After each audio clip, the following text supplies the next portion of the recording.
មុនកូនឈប់រៀនស្ដាប់ពុកសិនពុកសម្រេចចិត្តឈប់រៀនកាលពីពុកនៅក្មេងគ្មានថ្ងៃណាមួយក្នុងជីវិតដែលពុកមិនស្ដាយក្រោយនោះទេការសម្រេចចិត្តរបស់ពុកកាលនោះ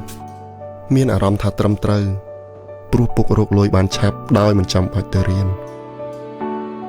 ប៉ុន្តែលុយក៏ចាប់ផ្ដើមចាយអស់ហើយឱកាសរៀនសូត្រដើម្បីរកលុយឲ្យបានច្រើននៅថ្ងៃមុខក៏បាត់បង់វាហួសពេលអស់ទៅហើយ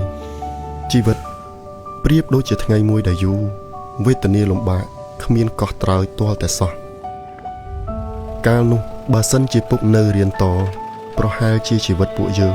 នឹងអាចប្រសើរជាងនេះមុនកូនឈប់រៀនកុំដើរផ្លូវខុសដូចពុក